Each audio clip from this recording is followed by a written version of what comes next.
All right, ladies and gentlemen, I got to say that if you are a Ferrari enthusiast, if you are a lover to the brand, this video might get your blood pressure a little bit. Enter the Ferrari Luce, if that's how you even say it. Listen to this article. This is from CarScoop.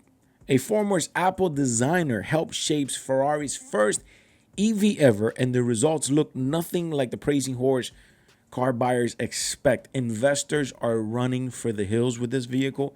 This is Ferrari's first electric vehicle. Is actually worth, listen to this, a whopping $640,000. I gotta say that this vehicle is extremely weird, extremely odd. I have no idea what Ferrari is doing here. This is the first picture of it. This front bumper, man, I have no idea. You could tell that it actually opens from all the way over here because we see the line, if this actually even opens. Windshield wipers are on the side of the windshield, so they kind of they come down, back up like that. I guess that might be a nice, like a nice little trick. Door handles are up here, very flat here, like very nothing here. The wheels are just so weird. They almost look like white walls from like back in the days. And that front bumper, man, I don't know what Ferrari's doing here. This is the weirdest vehicle I've seen Ferrari ever made. But let's jump into it, boys and girls. What is going on? It's your boy Javi here. We've been lost a little bit. Make sure you hit the thumbs up and the subscribe for your boy. Let's jump into a little bit. It says Ferrari's first electric car carries 4 motors and 1,035 horsepower. The Lucid sits 5 and adds a rear hatch, breaking a supercar tradition. Sir Jonathan Ives Low Front handled the exterior and interior design. And it says, we've officially entered a new automotive age that includes an electric Ferrari. And boy, did we enter an age. We saw disguised test vehicles roaming around Europe. Executives talked around this, spy photographs, chased camouflage prototypes. But there's always a sense that Maranello was buying itself more time before confronting what might be the biggest challenge in its modern day history. Well, its time is up. Meet the Ferrari Luce. Are we going down the Jaguar road here? Are we going down the Jaguar trend here with this Ferrari? I don't know. I honestly have no idea, to be honest. When I looked at it, and let me lower down the brightness a little bit here. When I looked at it, I really thought like this was a weird vehicle. But well, let's jump into it a little bit more. We're gonna look at some pictures. And it says Ferrari didn't tiptoe into electrification either. Rather than building a low volume experiment or a softened up grand tour, it has created something entirely new. A 4-door, 5-seat, 4-motor EV making 1,035 horsepower and capable of hitting a 0 to 62 in 2.5 seconds. That's only marginable slower than a couple of American sedans that cost under $300,000. Obviously, with a whopping price tag of $640,000, you're obviously paying for the name, and you got to know that. The company says Luce's Italian for light isn't intended to be viewed as merely Ferrari's EV. Instead, Maranello calls it a Ferrari 360. A completely new product intended to broaden the brands without replacing combustion or hybrid models. To an end, it's not a supercar. It's a traditional sense, of course. It's not a supercar in the traditional sense, of course. Thanks for the EV architect. This is the first Ferrari in history that can shuttle a driver and 4 passengers at the same time. Well, that's actually true. Look, I'll be honest with you, and let's break it down. All right, boys, this video is sponsored by CarLock. Let me tell you something. If you're a car guy like me, if you love modding your vehicle and buying those expensive parts, make sure that the first part or that first mod you do to your vehicle is the CarLock real-time GPS system. And I'm going to tell you something right now.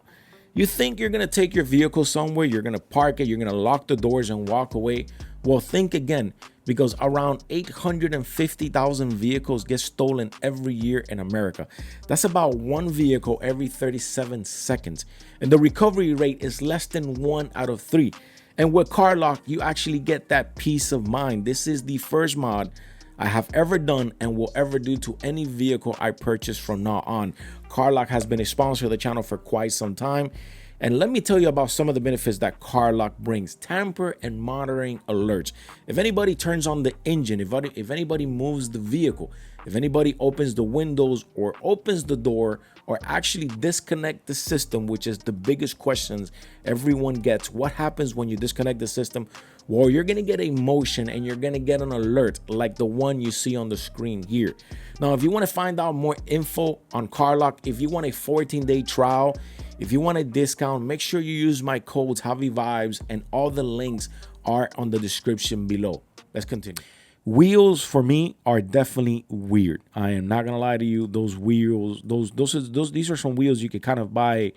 They almost look like the wheels that you could just get online or something like that, like something you can get on eBay. Obviously, they're Ferrari. Big brakes, big Ferrari brakes, so that's pretty cool. The design itself, it's not that bad when you kind of look at it. I am getting some Tesla vibes here. Why is it that almost every four-door sedan, EV kind of almost has a hint of Tesla somewhere? It's almost like Tesla made the roadmap for like almost every EV. The back part is super interesting. We're gonna get into that. We don't see the door panels. We see the door handles here. We don't see them on the side. So it's a very plain side. The wheels obviously throw me off. This part here, from this door here to the end, to me looks pretty cool. Front end, I don't know about. Now look at the back. Look at the back. You look at the back and you almost still get that sense of Tesla in there. You get the Ferrari F40 kind of replica or lookalike lights in the rear, which look pretty cool. It's your standard Ferrari lights, sorry to say, but you almost, when I see these lights, it's almost like, okay, Ferrari F40.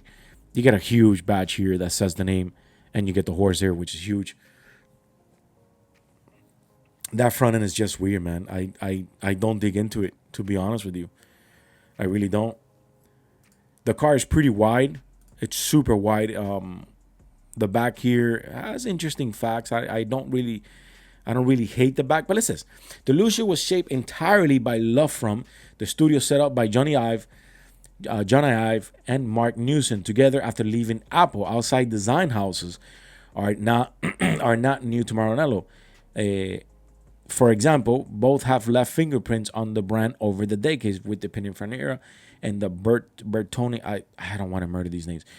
What is different this time, Ferrari says, is that Love From was given the freedom to argue for something genuinely unconventional rather than refine an existing template. Man, these letters are so small for me. The shape backs up. Ferrari says the car is centered around an ultra clean glass house design with floating front and rear aerodynamic wings. In reality, without the Ferrari badging, it would probably be tough, but for most everyday folks to tie this car back to the racing horse brand. And it is. Let's start up with the front and work our way around the back. The Luce's face features a huge frontal wing that mimics the good old boys at Dodge with the Charger Daytona. I was just about to say that, to be honest.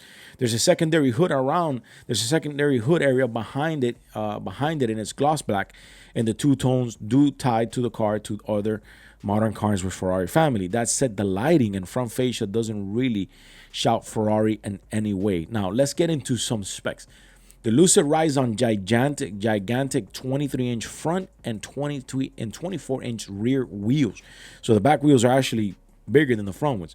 The largest ever fitted to a production Ferrari road car. The overhangs are short, and behind the front wheels, you'll find a large panel that appears to be a venter for turbulent air in the wheel well. Beyond that, there's not much to say of the side beside the use of the Tesla Cybertruck style door, what I was saying, poppers and B-pillars, and as we suspect, the suicide doors for the rear occupants. It's, in red, doesn't look that bad, but man, this car is just weird, man. This car is just, you get the huge wheels here, you get the huge Ferrari brakes here. I would believe that might be either 3 or 4 piston brakes. Ferrari's iconic all the way to the fender cut for the hood. You're probably gonna see this car. Whoa, this is weird. These wheels here are super weird. You're probably going to see this car rolling around Monaco. That's for sure. But wait until we get into the interior. That's where you guys are going to flip. It says Ferrari points to the 360 Modena, the 458 Italia as the inspiration. And this might be where the strongest tie to brand DNA actually shows up. The lighting structure, on the other hand, could just be easily have something thinking out of a Nissan Skyline or a Chevrolet Impala, the backlights. That's probably not the flattery Maranello was after. The flattery Maranello was after, but it is worth remembering who drew the thing.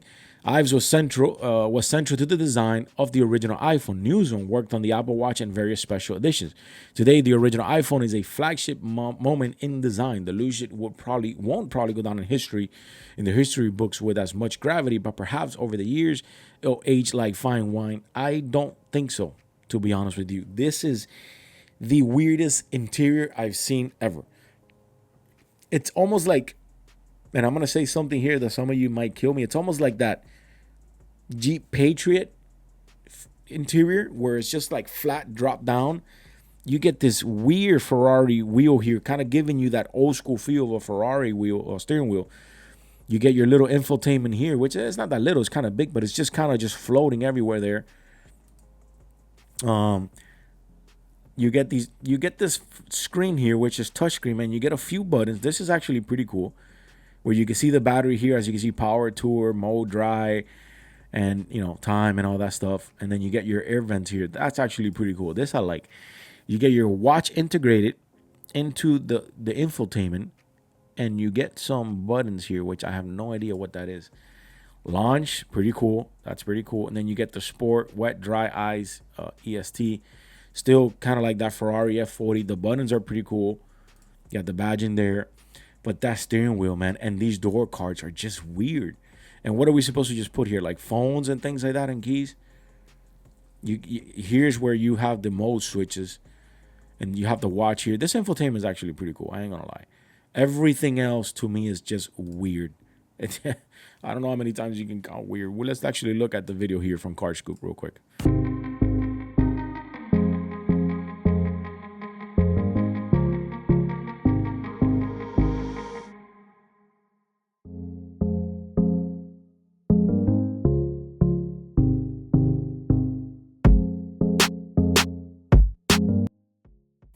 I think they covered a lot from Tesla, to be honest.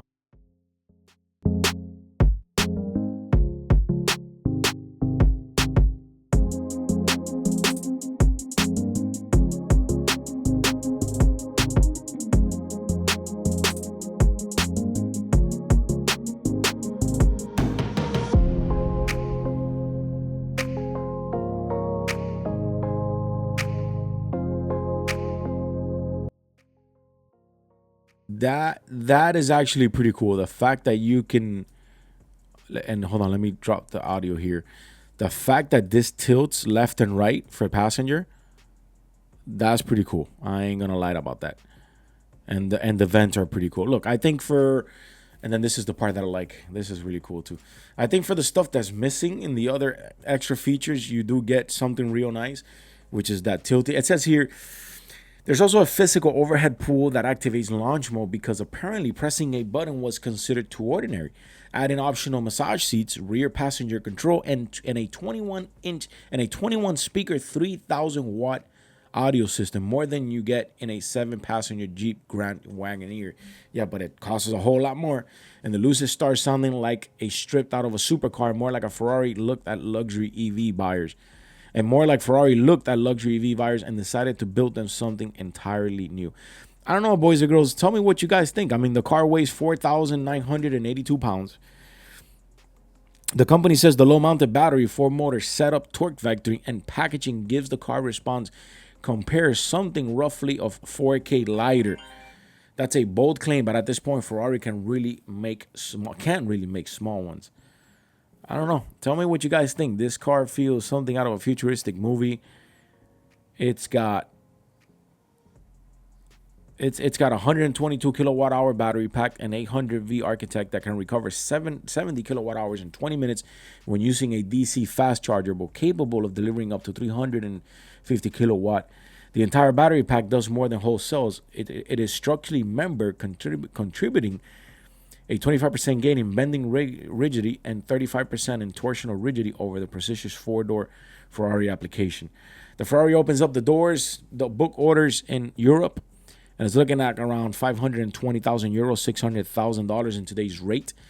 The Luce does not land on U.S. dealers until 2027. I don't know. Let me know what you guys think. It's definitely a weird car. It's up and over the $600,000, has a maximum speed of 193,000 miles per hour, 0 to 62 in 2.5 seconds, 0 to 124 in 6.8 seconds. Would love to know what the quarter mile on this vehicle is. And it's 1,035 horsepower. Let me know what you guys think, boys and girls. Is this a mistake by Ferrari? Did they go down the Jaguar road? Let me know what you guys think. I'll see you guys on the next one.